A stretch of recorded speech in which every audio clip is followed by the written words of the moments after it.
When I look back, I think there were signs. Tiny cracks in the foundation that I ignored, because I didn't want to believe they meant anything. We'd been married for 10 years, a whole decade of birthdays, anniversaries, fights, vacations, and raising our child together. You don't just throw that away. At least, I didn't think you could. It was a friend who told me. She said it so gently, like she was handling a fragile piece of glass.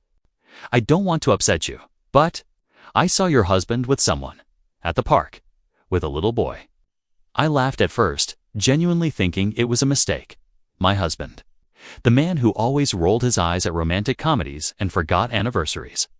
He wasn't the type to have some secret life. But the way my friend looked at me, her lips pressed into a thin line, made my stomach turn. I'm sure it's nothing, I said. My voice sounded hollow even to me. But it wasn't nothing. A week later, I found the messages. Texts that he hadn't even bothered to delete. They weren't just flirtatious, they were intimate. I miss waking up next to you. Tell her son's name. I'll bring his favorite snacks next time.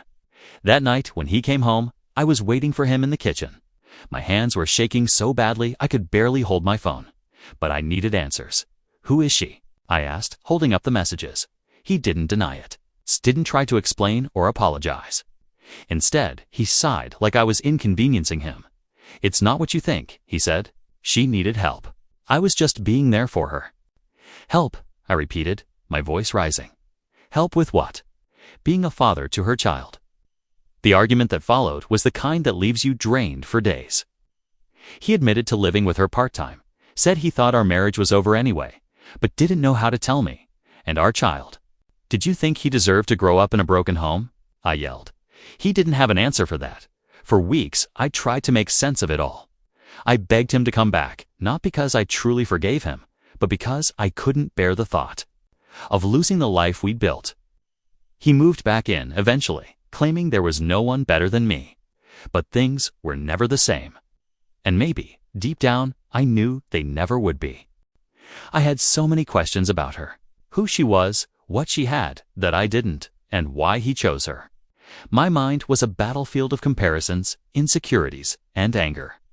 Every time I looked at him, I wanted to scream.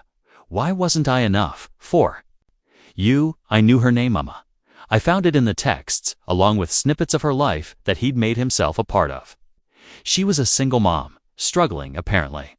I told myself that he must have felt sorry for her, that he only stayed with her out of some misplaced sense of duty. But deep down, I knew it was more than that. One night, I confronted him again. I asked him point blank what made him go to her. I needed him to say something, anything that would help me make sense of it. He didn't answer right away. Instead, he rubbed his face with his hands, looking more exhausted than guilty. It wasn't about you, he said finally. Don't you dare say that, I snapped. You threw away everything we had, and you're telling me it wasn't about me? He leaned back in his chair, avoiding my eyes. I didn't feel needed anymore. She needed me in a way you didn't. That hit me like a slap across the face. After years of balancing work, parenting, and keeping our household together, I had never once thought about whether I needed him enough. I thought we were a team. I thought that was enough, but to him, it wasn't. As the days passed, he started spending more time at home again. He promised me that it was over with her, that he'd made a mistake. He even tried to paint himself as the victim. She manipulated me, he said one night. She made me feel like I was the only one who could help her. I wanted to believe him. God, I wanted to believe him so badly. But how could I, when I'd read those messages? Messages where he called her baby, where he promised her a future. That wasn't manipulation. That was a choice. Still, I stayed. For our child, I told myself, for the 10 years we'd built together. For the version of him I thought I could get back, but the trust was gone. Every time his phone buzzed, I wondered if it was her. Every time he came home late, I questioned where he'd been. I was becoming someone I didn't recognize, paranoid, bitter, and constantly on edge. One day, I decided I couldn't keep this to myself anymore. I confided in my best friend, Sarah. She listened quietly as I poured my heart out, nodding in all the right places, When I finished, she asked me something I hadn't allowed myself to consider. Do you think you'll ever be able to forgive him? I didn't have an answer. That weekend, he tried to make amends. He planned a family outing, something we hadn't done in years. He said it was his way of showing me that he was committed to us. And for a moment, I almost believed him. But then, as we were walking through the park, I saw her. Emma, she was sitting on a bench with her son, and the way her face lit up when she saw him told me everything I needed to know. He tried to play it off, saying it was just a coincidence, but I knew better. The betrayal I felt in that moment was worse than when I first found out, because this time I realized something I hadn't wanted to admit. He didn't just cheat on me, he lied to me about who he was. When we got home that night, I told him I was done. I couldn't keep pretending that things could go back to the way they were. He begged me to reconsider, saying he'd do whatever it took to make things right. But it was too late. He moved out for a while, staying with a friend. He still came by to see our child, and for the first time in years, it felt like I could breathe again. And then, out of nowhere, he decided he wanted to come back. There's no one better than you, he said, as if that was supposed to make me feel special. I told him I needed time to think, but in my heart, I knew that the man I'd married was gone. After he came back, I told myself I'd try. Not for him, but for the life we'd built together. For our child. I thought maybe, just maybe, we could patch things up. But some wounds don't heal, no matter how much you want them to. The first few weeks were a fragile truce. We didn't fight, but we didn't talk much either. Conversations were polite, surface level, and mostly about our child. The silence between us wasn't just uncomfortable, it was suffocating. I felt like I was living with a stranger, someone I used to know but couldn't recognize anymore. The worst part? He acted like everything was fine. He'd kiss me goodbye before work, ask what I wanted for dinner, even make little jokes, like he used to, but I couldn't laugh. All I could think about was how many times he'd done the same things with her. One night, I stayed up late, scrolling through my phone aimlessly. I couldn't sleep, my mind was too loud. That's when I stumbled across an old photo of us taken on our 5th anniversary. We were at some overpriced restaurant, grinning like idiots, so clearly in love. I stared at it for a long time, trying to remember what that version of us felt like. But it was gone. It was around this time that I met Daniel. He wasn't anyone special at first, just a coworker I'd never paid much attention to. But one day, as we were both leaving the office, he noticed I looked upset. "You okay?" he asked, his voice soft but concerned. I almost said yes, brushing him off like I did with everyone else, but for some reason, I didn't. Instead, I said, "Not really." That small admission opened a floodgate. Over the next few weeks, we started talking more. It wasn't anything serious at first, just small chats about work, the weather, movies we liked. But he had this way of listening, like what I said actually mattered. One afternoon, he invited me to grab coffee after work. I hesitated at first, but I said yes. Sitting across from him, felt something I hadn't felt in years. Seeing Daniel didn't know the details of my marriage, but he knew enough. He never pushed me to share more than I was comfortable with, but he made it clear that he was there if I needed someone, and I did. I told myself it was innocent, that there was nothing wrong with having a friend who made me feel better about myself. But deep down, I knew it was more than that. The first time he touched my hand, it felt like electricity.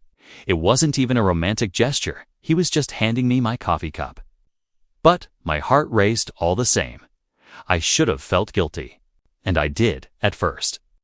But then I remembered all the nights my husband was with her, all the lies he told me, and the guilt melted away. As weeks turned into months, my connection with Daniel grew.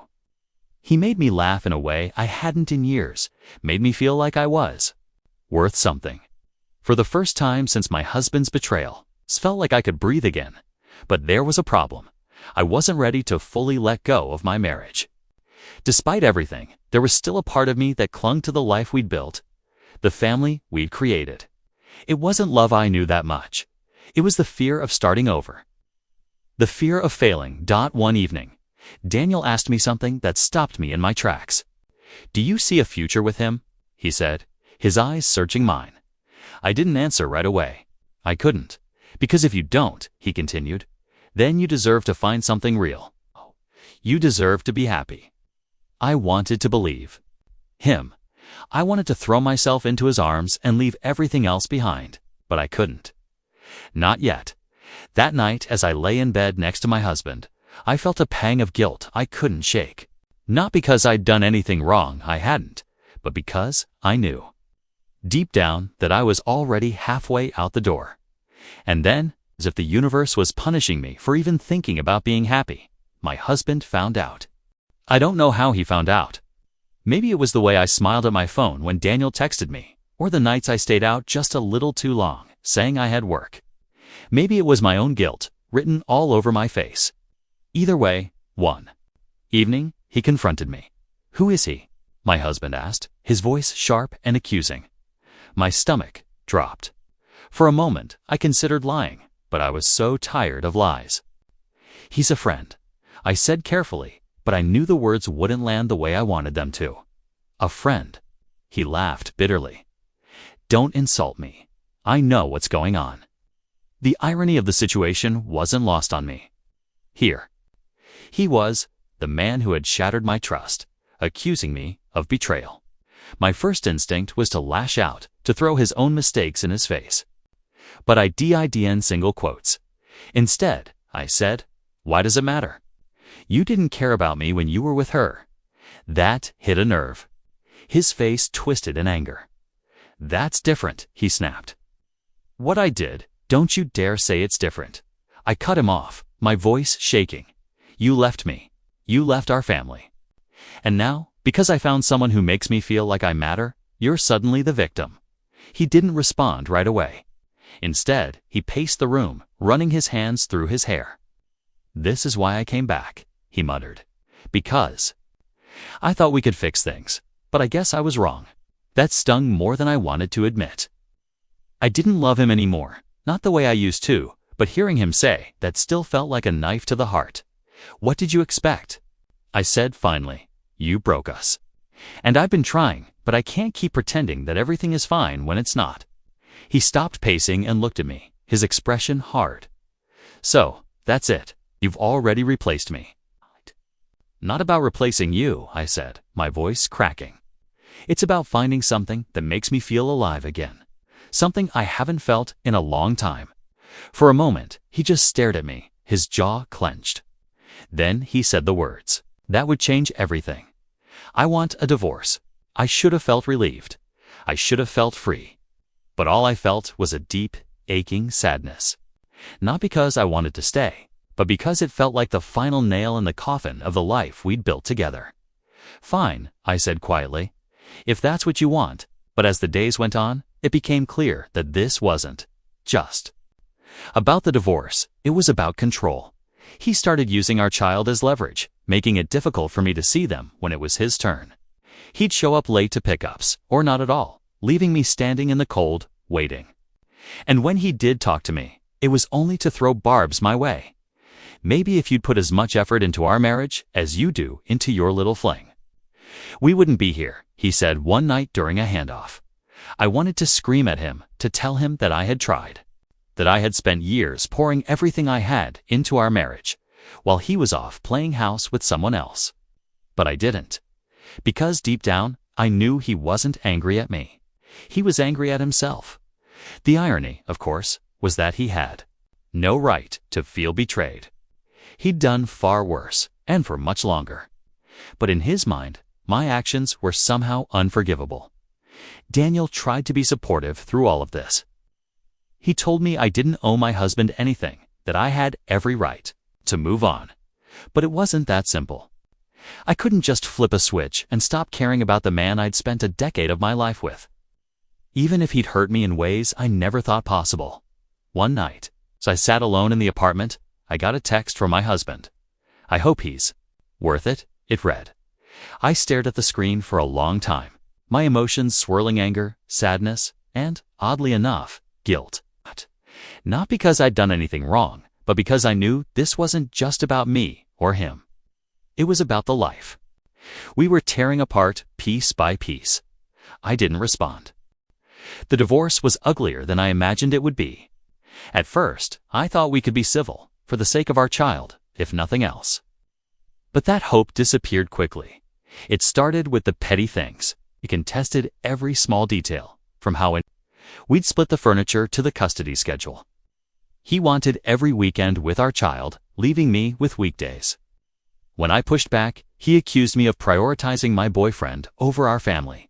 "You don't get to play the victim," I said during one of our arguments.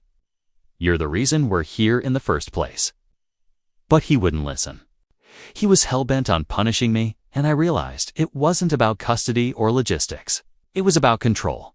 The worst part was seeing how it affected our child. They were too young to fully understand what was happening, but they could sense the tension.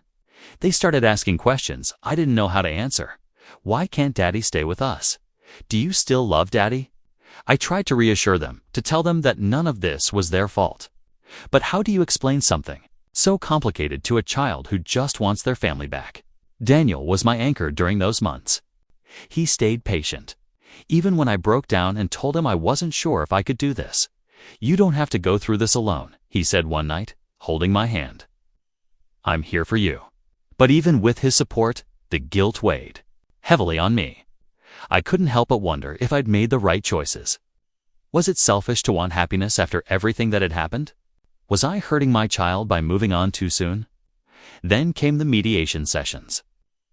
Sitting across from my husband in that sterile conference room was like staring into a mirror of everything that had gone wrong. He looked tired, angry, and defeated. The things I felt but couldn't show at one point. He leaned forward and said, "You know, I didn't come back just to lose everything." I looked at him, trying to keep my voice steady. "You didn't lose everything. You made choices, and so did I." His eyes hardened. "You could have fought for us." That stung. Because, in a way, he was right. I could have fought harder. I could have begged him to stay, forgiven him sooner, or pretended everything was fine for the sake of our child. But I was done fighting for something that had already fallen apart. When the mediation ended, I walked out feeling emotionally drained. The weight of the past year had settled into my bones, making every step feel heavy. The next day, I got a call from my lawyer. The divorce papers were finalized. I thought I'd feel relief, like a massive weight had been lifted off my shoulders. But all I felt was an overwhelming sadness. This was it. 10 years of my life reduced to a stack of papers and a signature. I sat in my car for a long time after that, staring out the window. My phone buzzed with a message from Daniel. "How are you holding up?" I wanted to tell him I was fine, but I wasn't. I didn't know how to explain that even though the marriage had been toxic, it was still a loss. A loss of the life I thought I'd have, the person I thought I'd spend forever with. When I got home, I found a drawing on the fridge that my child had made. It was a picture of the three of us, me, my husband, and them standing under a bright yellow sun. Written in big, clumsy letters was the word family. I sat on the floor and cried. The days that followed were a blur. My husband's bitterness only grew, and he found new ways to hurt me. He started canceling visits last minute, forcing me to rearrange my schedule. He spread rumors about me to mutual friends, painting himself as the wronged party. I wanted to fight back, to defend myself, but I was too tired. I just wanted it all to be over. One night, as I was tucking my child into bed, they looked up at me and said, "Mommy, are you sad?" I froze, caught off guard by the question. "Why do you ask that?" I said softly, "Because you don't smile anymore," they said. Their words hit me like a punch to the gut. I realized then that I couldn't keep living in the shadow of my past. For my child's second, for my own, I needed to move forward. The divorce was done. The marriage was over, but my life wasn't. Finalizing the divorce didn't feel like a clean break. I thought signing those papers would bring me closure, but instead, it left a void. A strange, hollow feeling. For so long, my life had been tied to my husband's routines, our fights, even the betrayal. Without it, I didn't know who I was supposed to be anymore. But I didn't have the luxury of falling apart. My child needed me, and I had a new life to build. Slowly, piece by piece, I started to put myself back together. Daniel was patient through it all. He never pressured me, never made me feel like I had to rush into anything. He just showed up. When I needed someone to talk to, he listened. When I felt overwhelmed, he reminded me to breathe. You don't have to be strong all the time. He told me one night as I cried into his shoulder. It's okay to lean on me. I didn't realize how much I needed to hear that. But even with Daniel's support, there were moments when the past would creep in, uninvited. Seeing my ex at our child's school events was one of those moments. Every time I saw him, I was reminded of the life we used to have, the good parts and the bad. At first, we barely spoke. When we did, it was cold and formal, like strangers forced to interact. But as the months passed, something shifted. One evening, as we were both waiting to pick up our child from an after-school activity, he turned to me and said, "How's everything going?" The question caught me off guard.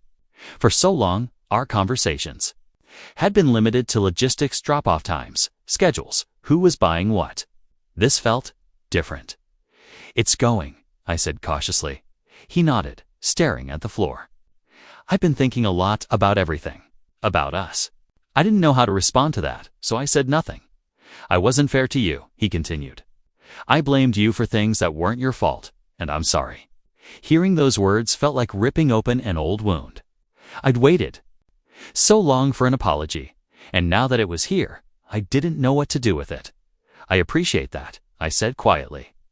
"But it doesn't change what happened." "I know," he said.